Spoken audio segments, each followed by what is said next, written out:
अगर आप प्रेग्नेंट हो तो आपने भी ये ज़रूर से एक्सपीरियंस किया होगा कि जैसे कि आपने फ्रिज खोला और आप भूल गए कि आपको क्या काम था, या फिर आप रूम के अंदर गए और फिर आप भूल गए कि आप यहाँ पर क्यों आए थे। तो ये सारी चीज़ें प्रेगनेंसी के दौरान होना बहुत ही नॉर्मल है। इसे मोमनेसिया कहा जाता है। ये क्यों होता है? क्योंकि प्रेगनेंसी में हमारी बॉडी में बहुत सारे हार्मोनल चेंजेस हो रहे हैं और कई बार हमें कमर दर्द हो रहा है, कई बार हमें पैरों में सूजन आ रही है, कई बार हमें पैरों में दर्द हो रहा है, कई बार हमें पेट में दर्द हो रहा है, कई बार फेस के ऊपर सूजन आ रही है।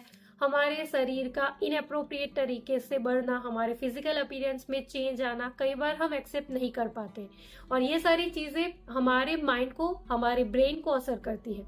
इसके अलावा भी प्रेगनेंसी का पीरियड कई बार थोड़ा बहुत स्ट्रेसफुल भी हो सकता है। जैसे कि 100 तरह के रिस्ट्रिक्शन होते हैं, खाने को लेकर, सोने को लेकर, एक्टिविटी हमारी काफी कम हो जाती है, सोशलाइज हम नहीं हो पाते। तो ये सारी चीजें भी हमारे मूड को, हमारे ब्रेन को असर करती है। और जब हम प्रेग्नेंट होते हैं तो हमारा जो ब्रेन होता है उसका भी सारा फोकस हमारे पेट में जो बेबी होता है उसके ऊपर होता है, बेबी के तरफ जाने वाले ब्लड फ्लो के ऊपर, बेबी के ग्रोथ के ऊपर। तो कहीं ना कहीं हमारी ये जो डेली एक्टिविटी होती है वो हमारा ब्रेन थोड़ा सा निग्लेक्ट कर देता है और उस वजह से भी प्रेगनेंसी में हमें ये फॉरगेटफुलनेस हो सकता है। तो अगर आपके साथ ये चीजें हो रही है तो आपको चिंता बिल्कुल नहीं करनी है। डिलीवरी के बाद 2-3 महीने के बाद जैसे आपका रूटीन नॉर्मल हो जाता है, जैसे आपकी लाइफ नॉर्मल हो जाएगी, ये चीजें अपने आप ठीक हो जाएगी। So this is all for today. Thank you, bye bye.